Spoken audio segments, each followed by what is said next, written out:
उत्तराखंड भाजपा में बड़े बदलाव हुए हैं। प्रदेश अध्यक्ष महेंद्र भट्ट ने बीजेपी के प्रदेश पदाधिकारियों की टीम की घोषणा कर दी है। इस टीम में प्रदेश के सभी जिलों के पदाधिकारियों का चयन किया गया है ताकि संगठन को और भी ज्यादा मजबूत बनाया जा सके।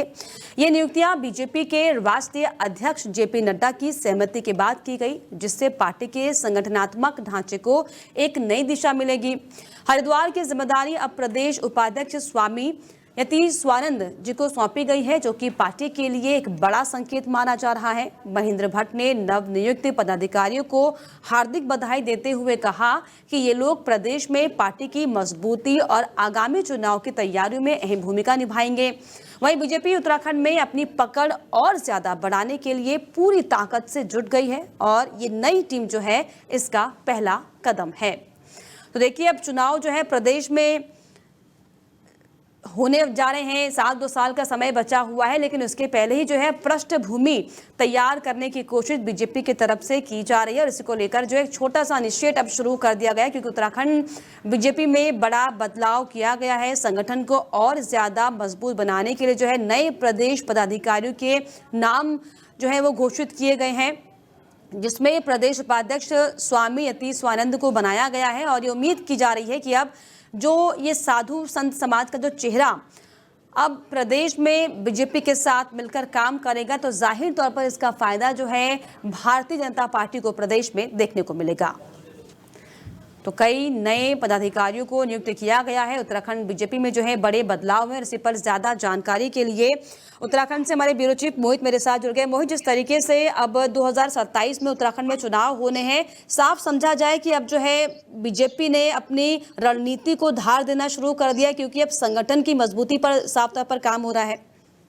जी देखिए, जिस तरह से आज पदाधिकारियों की सूची जारी हुई है, उसमें जो लोकल के जो लोग हैं, जो स्थानीय नेता हैं, उन लोगों को ज्यादा तवज्जो दी गई है। जो कार्यकर्ता हैं, अकेले अगर बात की जाए कुमाऊं से, तो कुमाऊं से ही अकेले 6 दायित्व वहां पर दिए गए हैं। और हरिद्वार से सबसे बड़ी बात है कि 2027 में कुंभ का आयोजन होना है, उसको देखते हुए महंत यति नरसिंहानंद जी को भी, जो सरस्वती हैं, जो पूर्व विधायक भी थे, उनको यहाँ पर दायित्व दिया गया और उनके वेद स्थित आश्रम पे लोगों की भीड़ जमा है बधाई देने के लिए।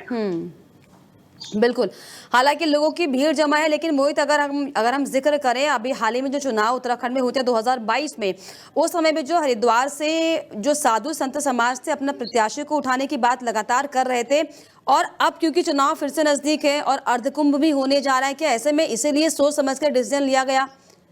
जी बिल्कुल, इन्हीं सभी चीजों को ध्यान में रखते हुए पार्टी ने एक बड़ी जिम्मेदारी जो दी है, उसमें स्थानीय और साधु संतों के जो 2022 के चुनाव में जो साधु संतों का जो एक प्रत्याशी उठाने का जो उनका दौर था कि हम लोग अपना प्रत्याशी यहाँ से धर्म नगरी हम लोग अपना प्रत्याशी बनाएंगे, उसी को देखते एक बार फिर से पार्टी ने यहाँ पर दायित्व दिए हैं। बिल्कुल, हालांकि पूरे प्रदेश में किन किन पदाधिकारियों को जिम्मेदारी मिली है? क्या कोई बड़े चेहरे इसमें शामिल? हालांकि हरिद्वार से यतीश्वरानंद को मौका दिया गया है, ऐसे में क्या कुमाऊं, गढ़वाल, अन्य जगह से भी कोई विशेष चेहरा? जहां से पार्टी ने जहां पर दायित्वों की जिम्मेदारी है, वहां पर देखने में पहली बार ऐसा हुआ है कि स्थानीय नेता हैं, जो उनके स्थानीय पदाधिकारी कार्यकर्ता थे, जमीनी स्तर से जुड़े हुए, उन्हें बड़ी जिम्मेदारियां दी गई हैं और ये जिम्मेदारियां 2027 के चुनाव को देखते हुए ही दी गई। यानी कि कहीं ना कहीं समझा जाए कि जो धार्मिक सरकार है किसी भी कीमत पर ये नहीं चाहती कि कोई भी नाराजगी हो किसी में, और स्थानीय जो चेहरे होते हैं, क्योंकि वो जाहिर तौर पर स्थानीय तौर पर काम करते, तो उनकी जो पहचान है वो अलग लिहाज से होती है। इसका ख्याल रखा गया खासतौर पर, ये समझा जाए जी संगठन को मजबूत करने के लिए। संगठन को मजबूत करने के लिए स्थानीय लोगों को ज्यादातर इसमें जिम्मेदारी दी गई है। चलिए, बहुत शुक्रिया आपका मोहित, तमाम जानकारियों के लिए, तमाम बातचीत के लिए। तो आपको बता दें कि 2027 में उत्तराखंड में चुनाव होने हैं, विधानसभा चुनाव, और इसी को देखते हुए खास ध्यान साधु संत समाज का रखा गया है। क्योंकि अगर हम पिछले चुनाव की बात कर लें तो 2022 के विधानसभा चुनाव में किस तरीके से साधु समाज में नाराजगी देखने को मिली थी, ये दरअसल उसी का परिणाम है कि इस बार चुनाव से पहले ही साधु समाज का खास ख्याल रखते हुए विशेष जिम्मेदारी बीजेपी की तरफ से उन्हें दी गई है।